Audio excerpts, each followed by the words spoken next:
Bonjour à toutes et à tous, bienvenue pour cette nouvelle vidéo sur le thème des maths célèbres. Aujourd'hui on voit le math de Le Gall. La partie que je vais vous raconter a confronté Kermur de Le Gall à Saint-Bris. Alors Saint-Bris c'était un amateur, on ne sait pas grand chose sur lui. Par contre Kermur de Le Gall c'est un joueur d'échecs français du XVIIIe siècle. Il a été le premier joueur professionnel, tout du moins officiellement. Et il a été le professeur de François-André Philidor qu'on connaît très bien dans le monde échiquéen. Alors ils se sont affrontés à Paris. Et Kermur de Le Gall a commencé avec le coup E4.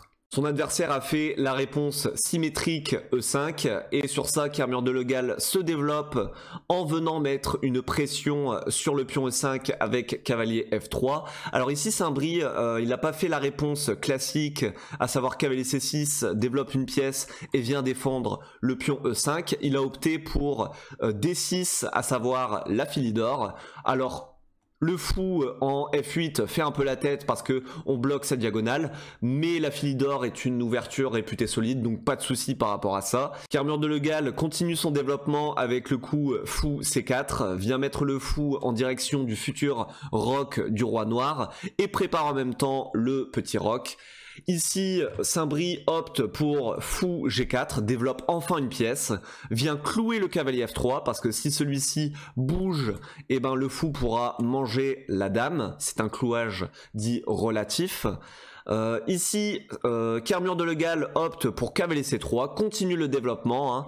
Admirez ici l'avance de développement parce qu'on est à 3 pièces développées pour les blancs contre une seule pour les noirs.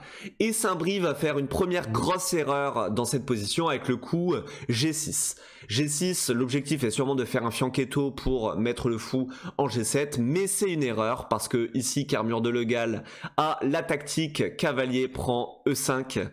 Et ici, Saint-Bris fait une deuxième erreur qui cette fois-ci est fatale. Plutôt que de récupérer le cavalier avec D prend E, il a décidé de prendre la dame. Il s'est dit « Oula, mon adversaire me donne sa dame, je la prends ».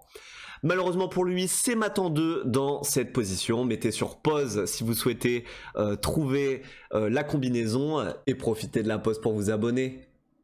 Ici, il s'agit du coup fou F7 échec. Alors vous comprenez ici que le roi est attaqué, le roi ne peut pas prendre le fou parce que celui-ci est protégé par le cavalier, le roi peut pas aller en D7 parce que cette case est contrôlée par le cavalier en E5, donc pas de choix pour le roi noir, il est obligé d'aller en E7. Et maintenant c'est mat en 1 avec le coup cavalier D5, échec et mat. En fait le roi ne peut pas aller en E8 ou en E6 parce que ces cases sont contrôlées par le fou.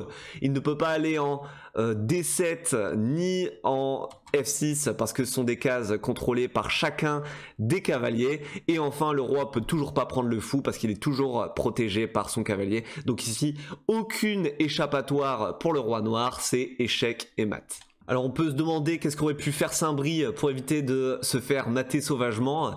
Et ben la réponse elle est dans cette position. Ici au lieu de jouer G6, Saint-Bris aurait dû jouer cavalier F6 parce que sur cavalier F6 la combinaison cavalier prend E5 ne fonctionne plus parce que les noirs peuvent maintenant prendre tranquillement la dame en D1 parce que sur fou F7 échec, alors le roi doit partir quand même en E7, mais ici les blancs n'ont plus cavalier D5 échec et mat parce qu'il y a tout simplement le cavalier qui garde la case D5 et il y a cavalier prend et après fou prend. Ici les noirs ont une dame de plus et c'est largement gagnant pour eux.